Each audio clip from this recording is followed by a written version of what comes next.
Jika kamu merasa tidak dihargai, jangan biarkan itu menghancurkanmu. Tonton video ini sampai akhir, karena setelah tahu 5 cara ini, kamu akan menyadari betapa berharganya dirimu, dan mereka yang pernah meremehkanmu akan menyesal. Pernahkah kamu merasa diremehkan, dicuekin, atau bahkan dianggap seolah kamu tidak pernah cukup baik? Padahal kamu sudah memberikan segalanya, perhatian, waktu, bahkan tenaga, namun pada akhirnya, mereka tetap saja tidak menghargaimu. Rasanya seperti dihantam berkali-kali, dan luka itu diam-diam menggerogoti hatimu. Tapi, dengarkan ini baik-baik, harga dirimu bukan ditentukan oleh orang lain. Kamu jauh lebih berharga daripada yang mereka lihat. Dan ketika ada orang yang tidak bisa menghargaimu, itu bukan akhir dari segalanya. Itulah saatnya kamu berdiri lebih tegak, lebih kuat, dan menunjukkan siapa dirimu sebenarnya. Di video ini aku akan membagikan 5 cara paling ampuh menghadapi orang yang tidak pernah menghargaimu. Ini bukan tentang membalas dengan kebencian, bukan pula tentang membuat dirimu terlihat lemah dengan mengemis perhatian, tapi tentang bagaimana kamu bisa bersikap elegan, tegas, dan berwibawa, hingga akhirnya mereka menyadari bahwa mereka telah salah menilai dirimu. Bayangkan saat mereka yang dulu tidak pernah menghargaimu, akhirnya harus diam dan sadar bahwa kamu bukan orang yang bisa diremehkan seenaknya. Video ini bukan hanya untukmu yang pernah diremehkan, tapi juga untukmu yang ingin bangkit, menemukan kekuatan batin dan berdiri lebih tinggi dari sebelumnya. Jangan biarkan mereka menentukan nilaimu. Kamu yang berhak menentukan siapa dirimu. Dukung channel ini, like untuk video ini, komen pengalamanmu, dan subscribe supaya kamu tidak ketinggalan kisah-kisah cinta, rahasia hubungan, dan tips yang bisa mengubah cara pandangmu tentang hati dan perasaan. Sekarang, mari kita simak video ini.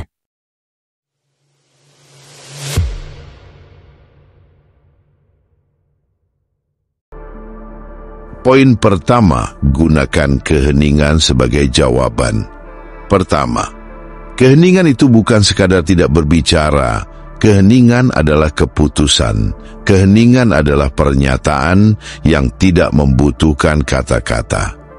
Bayangkan seseorang meremehkanmu di depan umum, menghina pilihan hidupmu, meragukan kemampuanmu, atau bahkan menertawakan keputusan yang kamu buat. Sebagian besar orang akan segera merasa perlu membela diri. Mereka akan menjelaskan, berdebat, atau bahkan melawan. Tapi apa yang terjadi jika kamu diam? Keheningan menciptakan ruang yang aneh. Ruang yang membuat orang lain mulai meragukan kata-katanya sendiri. Dalam psikologi ini disebut the power of pause. Otak manusia tidak nyaman dengan kekosongan. Saat seseorang menyerangmu dengan kata-kata dan kamu hanya menatap tanpa memberikan reaksi, itu bukan hanya membuat mereka bingung, tetapi juga memaksa mereka menghadapi kebodohan mereka sendiri. Seseorang pernah berkata, "Jangan pernah bergulat dengan babi, kamu akan kotor dan babi akan menikmatinya." Jika ada orang yang tidak menghormatimu, seringkali bukan karena mereka benar, tetapi karena mereka ingin memancing emosi. Dan saat kamu bereaksi, mereka menang. Tapi saat kamu diam, mereka akan frustrasi. Mereka akan bertanya-tanya, kenapa dia tidak marah? Kenapa dia tidak membalas? Keheninganmu menjadi jawaban yang jauh lebih menyakitkan daripada kata-kata. Kedua, keheningan itu dominasi. Lihatlah orang-orang yang benar-benar berkuasa, bukan mereka yang banyak bicara, bukan mereka yang berteriak paling keras, tetapi mereka yang berbicara hanya ketika diperlukan. Orang-orang seperti itu memiliki satu hal yang tidak dimiliki oleh banyak orang, kendali diri. Dalam banyak budaya termasuk di Indonesia, keheningan seringkali disalahartikan sebagai kelemahan. Tapi dalam dunia yang penuh dengan kebisingan, orang yang mampu diam justru adalah orang yang paling kuat.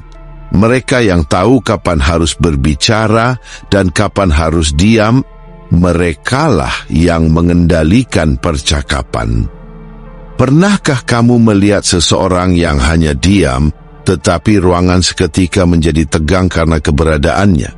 Itu karena diam bukan berarti pasif.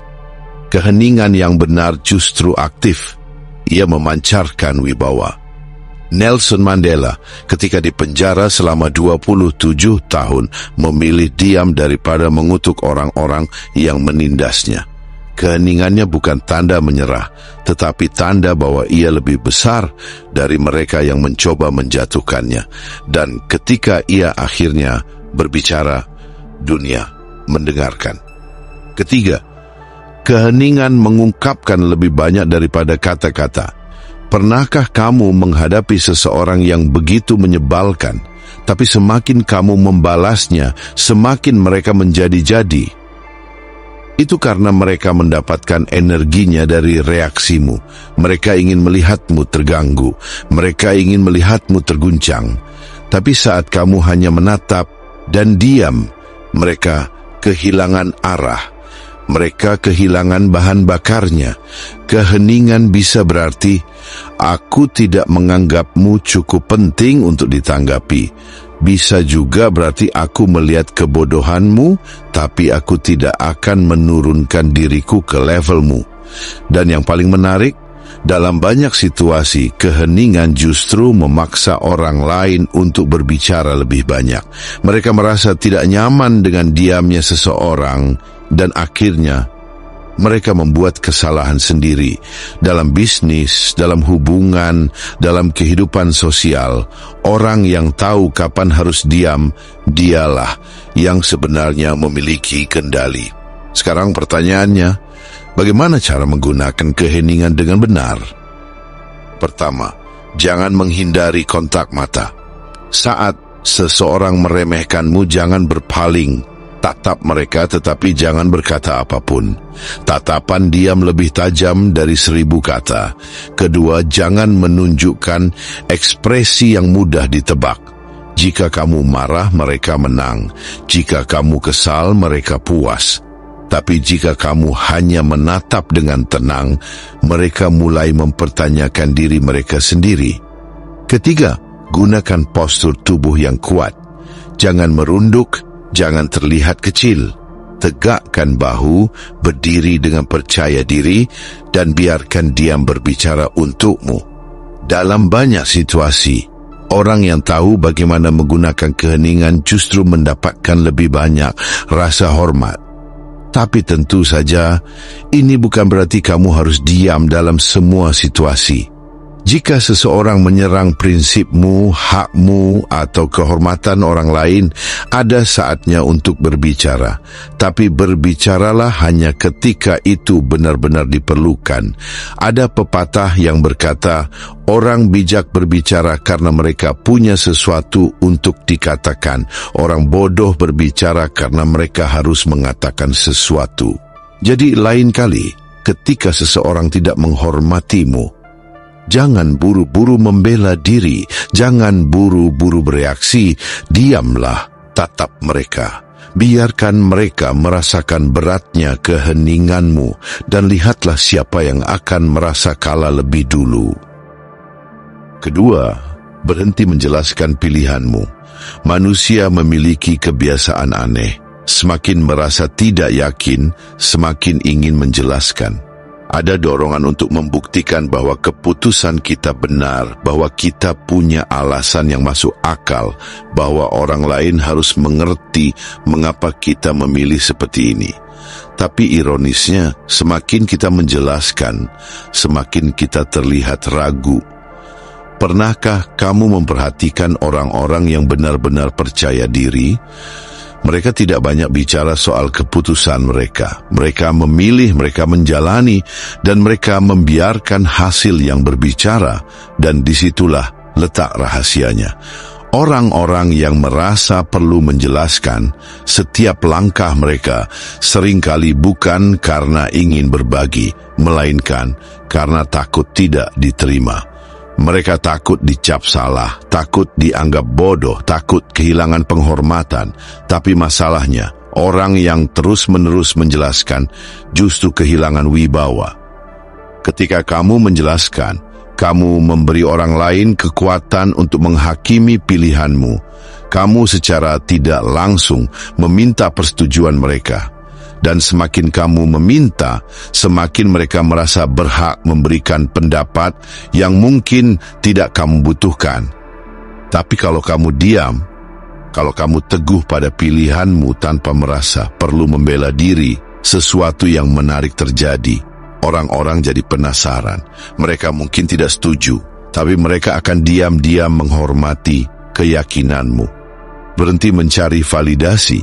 Di dunia ini, tidak semua orang akan menyukai keputusanmu. Tidak semua orang akan setuju dengan jalan yang kamu pilih. Dan itu tidak masalah. Jika kamu terus-menerus mencoba menjelaskan, kamu akan masuk ke dalam lingkaran yang tidak ada habisnya. Hari ini kamu menjelaskan alasanmu berhenti dari pekerjaan, besok kamu menjelaskan kenapa kamu memilih pasangan tertentu, lusa kamu menjelaskan kenapa kamu berpikir seperti itu, dan pada akhirnya hidupmu bukan lagi milikmu. Lihatlah sekelilingmu.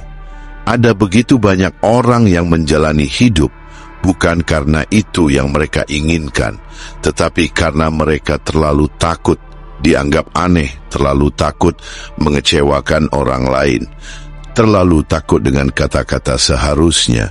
Tapi kalau kamu benar-benar ingin dihormati, kamu harus berani berdiri di atas keputusanmu sendiri, tanpa penjelasan panjang, tanpa pembelaan. Karena keputusan yang kuat tidak perlu pembenaran. Diam tapi tetap berkelas. Coba bayangkan situasi ini. Ada dua orang yang mengambil keputusan kontroversial. Yang pertama sibuk menjelaskan ke semua orang. Ia mencoba meyakinkan bahwa keputusannya benar, bahwa ia sudah memikirkan semua kemungkinan bahwa orang lain harus memahami. Tapi semakin ia bicara, semakin ia tampak tidak yakin. Yang kedua, ia hanya tersenyum dan melanjutkan hidupnya. Ia tidak terganggu oleh komentar orang lain, tidak terjebak dalam debat yang tidak perlu, tidak sibuk mencari pengakuan. Dan yang lebih dihormati, yang diam. Kita cenderung menghormati orang yang tenang dalam keputusannya, karena mereka tidak butuh validasi, mereka tidak butuh pengakuan, mereka hanya butuh keyakinan mereka sendiri. Tapi bagaimana jika orang lain mempertanyakan? Biarkan mereka. Mereka mungkin bertanya, kenapa kamu memilih jalan ini? Jawaban terbaik, karena saya ingin. Mereka mungkin menuntut penjelasan lebih dalam, tapi semakin kamu menjelaskan, semakin kamu membuka ruang bagi mereka untuk mengkritik dan meragukanmu. Jadi cukup katakan, ini keputusan saya, dan biarkan mereka berpikir apa yang mereka mau. Filosofi Stoik, fokus pada apa yang bisa kamu kendalikan. Epictetus pernah berkata bahwa kebebasan sejati datang dari melepaskan diri dari penilaian orang lain. Dalam kehidupan, kita tidak bisa mengendalikan pendapat orang, tapi kita bisa mengendalikan respons kita. Jadi ketika seseorang meragukan pilihanmu, ketika seseorang tidak menghormatimu karena keputusanmu, tanyakan pada dirimu sendiri, apakah mereka yang menjalani hidupku? Apakah mereka yang akan menanggung akibat dari keputusanku? Jika tidak, maka kenapa pendapat mereka harus menentukan bagaimana aku hidup? Fakta menarik, semakin sedikit kamu menjelaskan, semakin kamu terlihat percaya diri. Sebuah studi psikologi menemukan bahwa orang yang jarang merasa perlu menjelaskan diri mereka cenderung lebih dihormati. Mengapa? Karena mereka menunjukkan bahwa mereka tidak perlu membuktikan apapun kepada siapapun. Dan ini berlaku dalam berbagai aspek kehidupan. Pemimpin yang tidak merasa perlu membela setiap keputusannya terlihat lebih kuat. Seseorang yang tidak terus-menerus menjelaskan gaya hidupnya dianggap lebih otentik. Orang yang tidak mencari pengakuan justru mendapatkan penghormatan lebih. Jadi, jika kamu ingin dihormati, berhentilah berusaha meyakinkan semua orang bahwa pilihanmu benar. Tapi bukankah menjelaskan itu wajar? Tentu, dalam beberapa situasi, berbagi alasan bisa membantu. Tapi ada perbedaan antara berbagi karena ingin dan menjelaskan karena merasa perlu. Kalau kamu berbagi karena ingin berbagi, itu sah-sah saja. Tapi kalau kamu merasa harus menjelaskan agar orang lain menerima keputusanmu, disitulah masalahnya. Dan seringkali orang yang terlalu banyak menjelaskan bukan karena mereka ingin berbagi, tapi karena mereka takut. Takut dikritik, takut dianggap salah, takut tidak dihormati. Padahal yang benar-benar dihormati bukanlah orang yang selalu menjelaskan, melainkan orang yang tetap tenang dalam keputusannya. Hidup ini singkat. Apakah kamu ingin menghabiskannya dengan menjelaskan setiap keputusanmu? Atau kamu ingin menjalani hidup dengan tenang tanpa merasa perlu membuktikan apapun kepada siapapun? Di akhir hari, pilihan tetap ada di tanganmu. Dan mereka yang diam tapi tetap teguh, merekalah yang akhirnya paling dihormati. Poin ketiga, hadapi dengan tatapan diam. Ada sesuatu yang menarik tentang keheningan. Dalam dunia yang sibuk ini, di mana setiap orang berlomba-lomba untuk didengar, diam bisa menjadi senjata paling tajam. Kamu mungkin pernah merasakannya. Tatapan diam yang begitu menusuk hingga kata-kata pun terasa tidak ada artinya. Itu bukan sekadar ekspresi wajah, melainkan pernyataan tegas yang tidak bisa diabaikan. Ketika seseorang tidak menghormatimu, naluri pertama mungkin adalah membela diri, berdebat, atau bahkan membalas dengan kata-kata tajam. Namun ada metode lain yang lebih elegan. Cukup hadapi mereka dengan tatapan diam. Jangan membuang energimu untuk membuktikan sesuatu kepada mereka yang sudah memutuskan untuk tidak menghargaimu. Sebab diam bisa lebih tajam daripada 1000 argumen. Tatapan diam bukan hanya sekadar ekspresi kosong. Itu adalah bentuk komunikasi nonverbal yang memiliki dampak psikologis yang kuat. Dalam interaksi sosial, manusia terbiasa mencari isyarat verbal untuk memahami situasi. Ketika tidak ada kata-kata yang diucapkan, otak secara otomatis mulai menebak-nebak makna di baliknya. Inilah mengapa banyak orang merasa tidak nyaman saat dihadapkan pada tatapan diam yang tajam. Mengapa tatapan diam begitu berpengaruh? Pertama, karena ia menghilangkan kendali dari tangan lawan bicara. Ketika seseorang berusaha merendahkanmu, mereka mengharapkan respons emosional darimu, entah itu kemarahan, pembelaan, atau kepanikan. Mereka ingin melihat efek dari kata-kata mereka. Namun saat yang mereka dapatkan hanyalah tatapan diam yang tenang, mereka kehilangan pegangan. Mereka dibiarkan sendiri dengan kata-kata mereka, dipaksa untuk menghadapi gema dari ucapan mereka sendiri. Kedua, tatapan diam mencerminkan keteguhan batin. Ini bukan sekadar menatap kosong tanpa makna. Tatapan ini menunjukkan bahwa kamu tidak goyah, tidak terguncang, dan yang paling penting, tidak memberi mereka kekuatan untuk mengontrol emosimu. Jika seseorang mencoba merendahkanmu dan kamu hanya membalas dengan tatapan yang mantap, itu mengirimkan pesan yang lebih kuat daripada kata-kata, "Aku melihat apa yang kau lakukan, tapi aku tidak terpengaruh." Ketiga, ada elemen psikologis yang tidak bisa diabaikan. Studi dalam komunikasi nonverbal menunjukkan bahwa ekspresi wajah dapat memengaruhi dinamika sosial lebih dari yang kita sadari. Tatapan yang tegas dapat menciptakan kesan dominasi dan otoritas, sedangkan tatapan yang goyah atau menghindar seringkali dianggap sebagai tanda kelemahan. Ini bukan soal menjadi agresif, tetapi menunjukkan bahwa kamu memiliki kendali penuh atas dirimu sendiri. Bagaimana cara melatih tatapan diam yang efektif? Pertama, biasakan untuk mempertahankan kontak mata tanpa terlihat menantang. Kontak mata yang stabil dan tenang menciptakan kesan percaya diri. Namun, Hindari menatap terlalu tajam hingga terlihat seperti ingin menyerang. Yang kamu butuhkan adalah ekspresi netral yang menunjukkan bahwa kamu sadar akan situasi, tetapi tidak terprovokasi olehnya. Kedua, perhatikan bahasa tubuhmu. Tatapan diam yang kuat harus diiringi dengan postur yang tegap dan sikap yang tenang. Jika kamu menatap seseorang dengan diam, tetapi tubuhmu terlihat tegang atau gelisah, efeknya akan berkurang.